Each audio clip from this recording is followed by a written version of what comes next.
You had a great slide, and if we could, Maddie, can we go back to Mike's slides, like I think the fourth or fifth slide into his presentation, then we'll come back to this. You had a great slide, and it was the front fender of all the decals, of all the sponsors on there. And there were, I counted at least 20 SEMA member companies. Nate, you probably recognize quite of them, some of you in the audience. 20 members, SEMA members on that. That was probably the 60s. There it is. How many SEMA companies up there, how many folks work or with some of those companies up there right now? I mean, MSD's still out there. I mean, and when you go through North, Central, and South Hall, you'll probably see some of those same brands. Some of them amalgamated, some morphed into other things. But the point is, that's what it is. And you said it very well, Mike. It's a platform for the members, from the past to the future. What are some of those new members? I mean, you had a great line in there, from cigarettes to smartphones. Well, it certainly Sprint's a huge opportunity for us. You're not going to take it back, are you? No. I just want to put it down. But we're excited about, and one of the reasons from a business aspect to embrace technology is not only to make your product better, but it's also to send a message to the people that can be involved in our sport that we're worthy of their consideration. Hewlett-Packard's a good example. Our Fame Center that I spoke about in Charlotte is incredible. And if you're ever in Charlotte and you get a chance to, it's on the 8th floor of our building there. But it literally is scrubbing media 24 hours a day, 7 days a week, listening to chatter about NASCAR, the drivers in NASCAR, the race teams, the sponsors that are in NASCAR. So in a matter of seconds, we accumulate data that's just unimaginable on what the pulse is like, and we can make decisions from that. Cool. We're working to advance officiating up and down pit road with using technology and innovation. That gives us the opportunity to talk to a lot of very technological groups that historically we never had a reason to talk to. Gotcha. That's cool. In terms of the technology, you mentioned Freescale. I mean, Freescale, a chip maker, being involved in NASCAR. I mean, Junior Johnson, Smokey Unit probably would be rolling over. What's this, right? How are we going to cheat with this? What's a chip, yeah. Levels the playing field very well. So a lot of new technologies there. And even on I was talking to Nick Kelly from NASCAR, and he was putting things together. The NASCAR fan experience. And Nike has a fantastic model. There's the arena, basically the tracks. We'll be talking about that in the next session. You got the equipment, the vehicles and the technologies out there, and you got the fans, so it's the experience. But with Sprint and the radio phones, everything happening, the entire fan experience at a NASCAR race has changed as much as the technology has. Well, and it has to. It's the evolution of the SEMA show itself would speak to how things advance, how you become more relevant. Think about the traffic that you handle here at this show on the supplier side and on the consumer side. Good point. So the racetrack and race events is not much different. Roger Curtis from Michigan will be up here later. Yep. He runs a track not too far out of Detroit, so obviously he has a relationship with a lot of the automotive industry partners. Their interest is certainly race day, but they're also very interested in the ergonomics of getting around, getting there. Absolutely. What my customers will be able to do if I bring them there. And fans are the same way. The demands that you've had to meet at SEMA with the app to make it easy to get around, the registration process, those things, we face the same things in our industry around the racetracks. I know Roger does a great thing at MIS where he goes out into the infield, which is a pretty scary place to be sometimes, because it is the passion, no doubt about it, a great place to be. But he finds a family, and he ends up giving them pit passes at suite access for the Sunday race. But he finds the family to do that. And I think that alone tells you about the NASCAR experience at MIS, at least. It doesn't matter what we do, we're all in the customer service. That's cool. Kind of switching gears here a little bit, I saw Scott Atherton out there, the whole Grand Am and ALMS merger. Fantastic to see come together as one voice.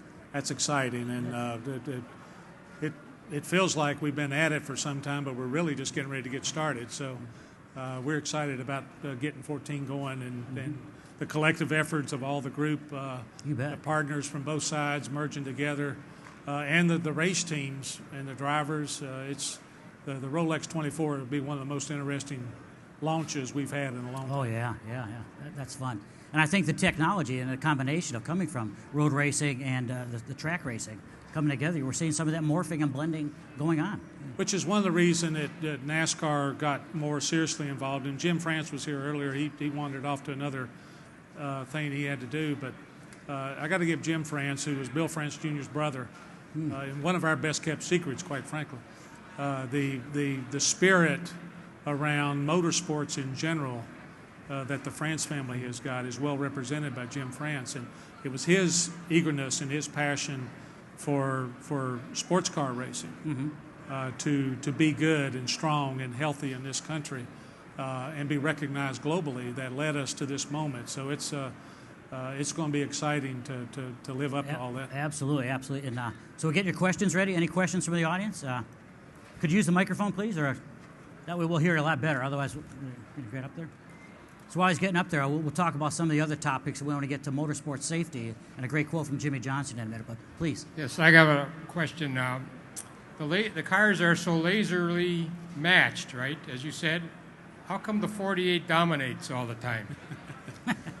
Well, there's plenty left for the teams to marry up, if you will, what they do on the racetrack. All we're trying to do is make sure the toys that they're playing with are the same, but they still have a lot of room to make things happen. And just as you know, and a lot of people that are in business here at the SEMA show knows, there's no way to match up the chemistry of the human being. And in a lot of cases, I suspect that 48 successes comes from the DNA of the crew members and the crew chief, the car owner, but certainly their driver. Jimmy, it may be generations to come before Jimmy Johnson is given due credit for how good a driver he really is. So what percentage is the driver versus the car, would you say? I can't remember who I was talking to a little bit ago, but they had a great line. He said, it was Robert Yates. It was Robert Yates over in the NASCAR booth. And we were sitting there talking to some other racing guys. And Robert said, well, here's the way we were talking about personalities and drivers and some of the drivers that used to drive for him against some of the current drivers. He said, I learned a long time ago, and I'm a motor guy. This is Robert talking. I'm a motor guy. And if I can take the best two motors I can build to the racetrack, but I also had the chance to pick the best two drivers, or I only had the chance to pick one of the two best motors or one of the two best drivers I think's out there, I'm going to pick the driver. And that comes from a motor guy. That's good. Thank you for your question. Any other questions from the audience? If you would, please, there's 2 microphones here. Go up and use them. A little bit about motorsport safety and the advances, the Hans device, and all that type of thing. Again, staying relevant, as you mentioned in your comments, and sustainability of the sport. A lot of younger drivers coming to the sport. We'll be talking about them with the next generation of racers, designers, and engineers here at 3:30. Darrell Wallace Jr. you mentioned, et cetera. But coming into the sport, you're starting concussion research or concussion testing 2014, right? Yeah. We've been doing it for several years, but what we're going to do beginning in 2014 is require drivers before they get a license to have a baseline concussion test that'll help us along the way. Actually, it helps them along the way, just in case we've just learned so daggone much about everything, particularly around safety. And in the last 12 or 15 years, we've made so many great advances in motorsports. Absolutely. Yep. And that's been quite an effort. Herb Fischel's group, when he was very involved in General Motors, and his group was very helpful, along with Ford and the other manufacturers, to helping us understand a lot of things we could accomplish. And but from that certainly comes a safer sport, but it's still dangerous. Absolutely. And we have to continue to confront that. In the modern era, with the science and technology around medicine as it relates to sports in general, the baseline tests for athletes to be used in the event if there's a concussion or we're finding to be a remarkable thing. Yeah, and great tech, and kudos to NASCAR for being proactive to do that. Similar to some of the other sports, if you will. To be able to do that and have a check light system that says, yes, there was a concussion, are you ready to race? So it doesn't become such a subjective decision, but basically an objective decision based on data. Did you have a concussion or not, et cetera? So a lot of good things happening there. You're absolutely right. Bringing the two together, the science and the medicine, and keeping the sport alive, because that's what it is. And I think there's again, we'll talk about it later on in the forum and in the next gen session, but attracting younger drivers and fans to the racetracks. NASCAR has done a very good job of doing that. It's continually evolving and innovating new ways of doing that. Well, neither is easy, as we all know. The driver part of it has its hurdles around the cost of our sport. We have a form of sports that when an athlete chooses to participate in it, comes with a lot of hurdles when it is around the economic side of it. So that's the tough part. There's a lot of people want to be drivers, but it's hard to break through or get that opportunity. And so there's a lot of people in our industry, including the OEMs, race teams themselves, who have great programs today to offer opportunities to be sure that we have that next generation of driver come through the pipeline, and we're very proud of all that. The capturing the interest level and sustaining or holding on to the interest level of the consumer to come is some days I wish it were that simple. Because that's a complicated, as we all know in this business. When you make strides, what drives you to make those strides is the customer opinion, and so that's the one thing that we have to really work on to be sure that our product is something that the generations to come will follow just as much as the generations we've had to support us for the last 65, 70 years. I like what you said, our product. And that's exactly what you can treat it as, a product and a brand, the brand NASCAR, and a platform for bringing together. Basically, the SEMA is a business-to-business show, buyers and sellers come together. NASCAR is a platform for bringing together all the competitors and companies to do that. Not to mention the whole entertainment side of that. I mean, that's a whole cadre of players, and that has morphed and changed through the years as well. It has. And that's the end result, or it's not as much the end result as it's the product that goes into the nucleus of everything else you can do with it. And so the sporting part of our business, which is the races, has created an opportunity for us to do so many other things, and making all that make sense and be strategic about how you do that is what we work on every day. Absolutely. I always told my sons, it's not a real sport unless you put gas in it. And I think that NASCAR has stayed very relevant to that in a lot of different sports, from the go-karting to super and motocross, getting the young kids involved. And then, as you said, it's very tough to break through to that level, because it tells me that there's still a lot of kids that want to race. There are. And as you and Nate talked earlier, competition is one of the greatest assets that any business has, because it makes you get better. Absolutely. And drivers are the same way. They know that if they participate with a group of other drivers that are good, they're going to get better. Exactly. It raises the bar for all of them. So drivers pursue the same level of competition that we do in business. Yep. I remember there was an old adage years ago that say, well, motorsports athletes aren't athletes. You know, it's basically go fast, turn left. You look at the people competing today, the men and women, that, you know, there's proof there, and I think there's a lot of data to prove that with the athletic performance of the motorsports drivers, no matter what series they're in. So. Yeah, don't ask a driver that question. Exactly. And opinions vary, obviously. Any other questions from the audience? Got one right here, please. Mike, you have NASCAR is a pretty big business. A lot of people are focused on the competition side of things. That's where you go and derive your revenue from, your television contracts, your sponsorship, your advertising. But it's behind the scenes with the R&D center and your involvement with the manufacturers. Is there any type of economic payoff to NASCAR that you receive from doing that? It's something that you spend a lot of resources on, but do you have to do it? Is somebody telling you do it? Where is the upside for you as an organization to do those things? The upside comes at the end product.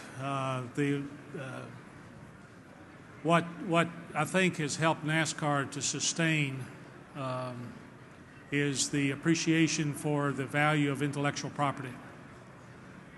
And, oh, by the way, that's not simply something that you wake up and find of value.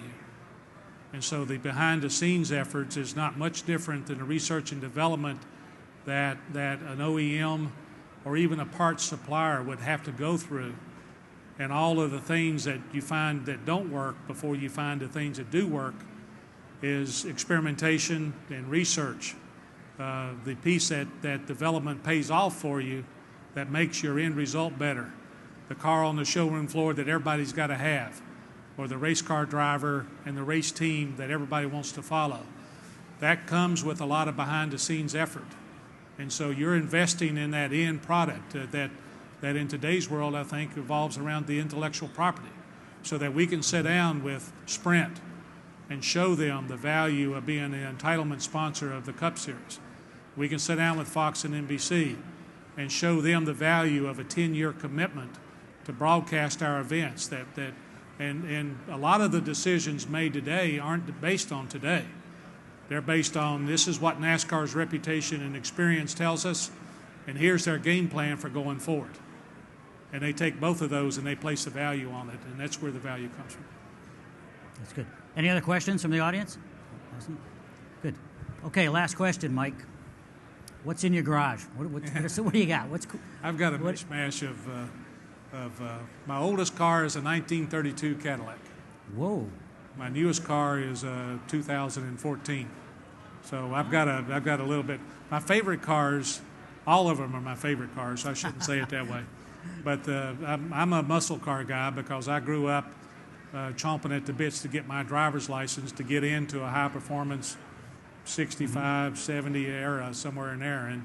And so those are the ones they're not just rewarding just visually, but the nostalgia part of them reminds me of what that appetite was like. Absolutely, yeah. But performance is performance, and there's some beautiful stuff out here. It doesn't matter what kind of brand it's got on it. There's some beautiful work out here, and it's just remarkable, which is why I always look for a business reason to come to SEMA. Yeah, a lot of people don't really, and a lot of people can't connect with SEMA because they don't realize there's a lot of car shows out there. The Detroit Auto Show, Tokyo, Frankfurt, LA, those are for people that like cars. SEMA is a place for people that love cars. Yeah. There's no doubt about it. And you can feel the buzz of that. So again, thank you very much, Mike. Thank you. Pleasure having you here today. Thank you. Thank you all very much.